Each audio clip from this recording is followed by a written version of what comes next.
use it. I mean, I don't bother using that bit there, to be honest with you. And yeah, you have your the hooks set at an angle, don't you? They're quite long and set at an angle. I mean, the reason being, in my opinion, the thing is, both rigs are successful. I mean, you caught stacks of carp on that. I've caught stacks on my version. But at the end of the day, I think it's down to personal preference. But you've got a nice sharp hook, and that's one of the main things. Long shankers as well. We both really like them, don't we? They turn and flip and grip. Yeah, that's right. They're just good. Thoroughly recommend them. Yeah. The other little thing I tend to do as well, if I'm casting, I mean, you don't have to do it if you're dropping from a boat and stuff. It's just to protect the knot on that and to kick the rig away from the lead. You just use that piece of rubber there. Yeah. You can use...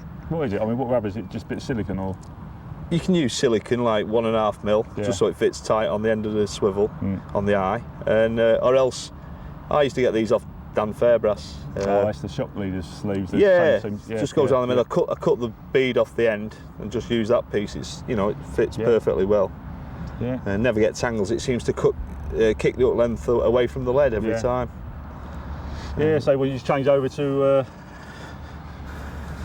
that then. Good old snowman presentation. Yeah, it's funny. A lot of people use single hook baits or just one bait in England, and as soon as they come to France, it's two baits.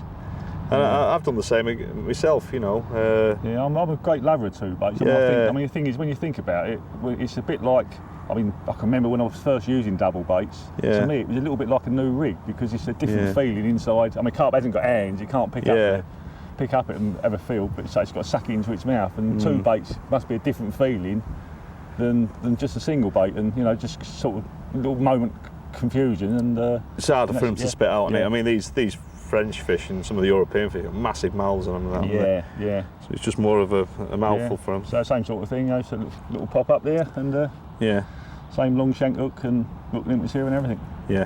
This is £25 gear. It's something I've been experimenting with.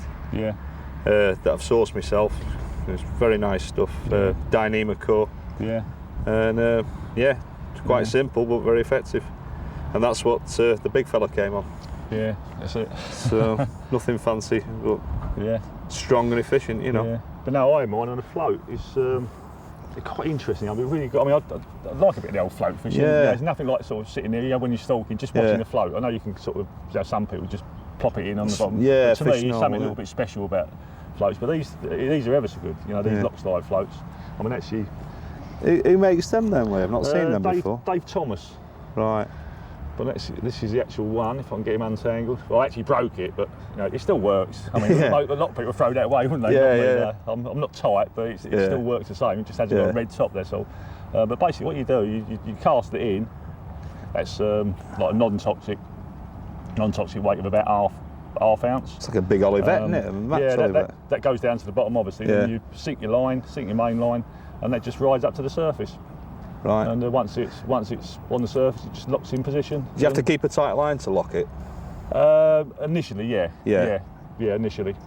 Well, having said that, I mean, once it sort of lays on the surface, it's not going to go up anymore, And of course, when you get a pickup, it just tightens and shoots under. I mean, sometimes I actually like to have it laying on the surface, because sometimes you get little line bites and you just see the float cock up in the water like that. Yeah, I mean, that's always been. I like float fishing myself, but one of the pains with it is you get loads of missed pickups and adjusting the right depth and all this. It's well, this you haven't. I mean, you can go to any depth of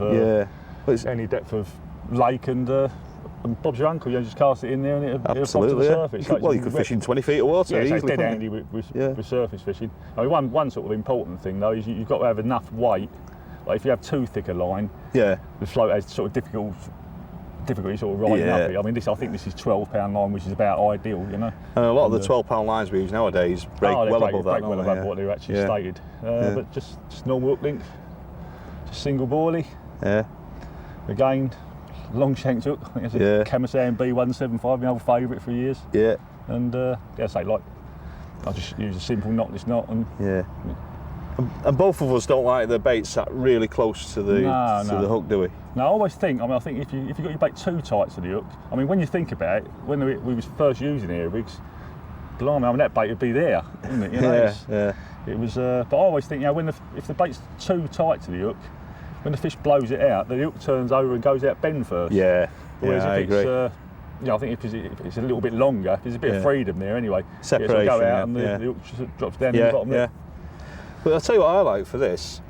A lot of the time, you've got the fish in the situation when you're stalking, and you can't sort of mess around sometimes and get the exact depth for it. But with this, if you're in relatively shallow water, you can see, and you're right there, aren't you? Another thing I've noticed as well, I mean, fish don't seem to be frightened of line going straight down through the water that way. It's funny, they're just not used to it, so they're not scared of it. No. But if you have a line sort of going across the water like that, they often spook from it. So it's dead handy stuff. Interested in how it works, this. So it just threads. I mean, it's got this little U-shaped, or slightly U-shaped affair on the bottom, and it just threads through your main line. And I think that's what it is. It runs freely, but then sort of locks, Yeah. Not about time for another cup of tea, isn't it? Yeah, why not? I thought it was your turn. No, it's your turn. You caught the biggest fish so far. Go on then. See you later. See you later.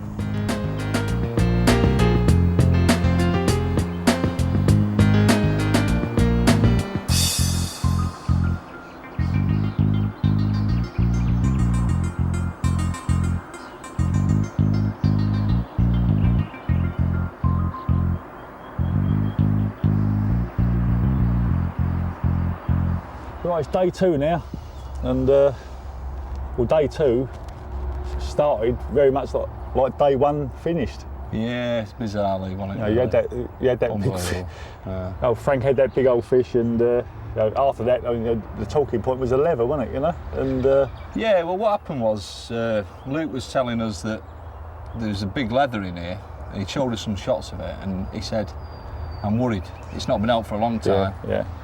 And it's a massive fish. It could be 60 maybe, but he weren't sure whether something had happened to it. Whether like you do, everyone tends to panic if a fish doesn't come out for a while, don't they?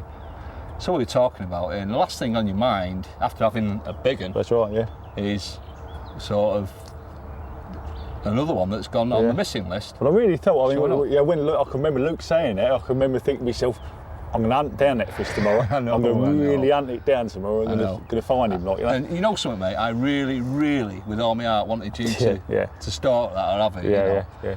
And then the bizarre thing was, 8 hours after the big fish with a scar on it, the fish with 2 halves, as they call it, even though they ain't got names really. Yeah.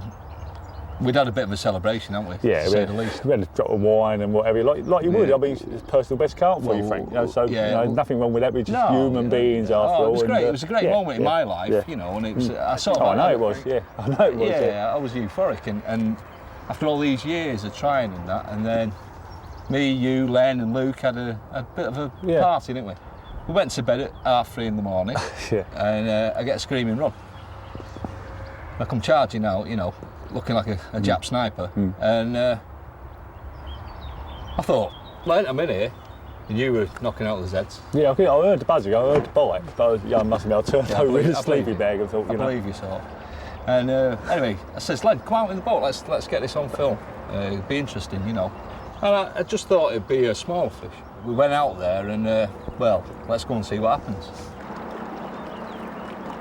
I said, this feels good. It was stripping line off. Went on a searing run. I thought, So we go out there and a huge sort of battle initially, and then it surfaced, this fish. Jeez. So when the fish surfaced, I seen the hook hole was really quite full. The baits rang out. Did you have any idea of what sort of fish it was at that moment? Yeah. I don't know the fish in this water, but I seen the length of it and the size of it across the shoulders. I thought, oh my God, it's a big leather. It's a big leather. It's a 50 or 60 pound. Shit, that's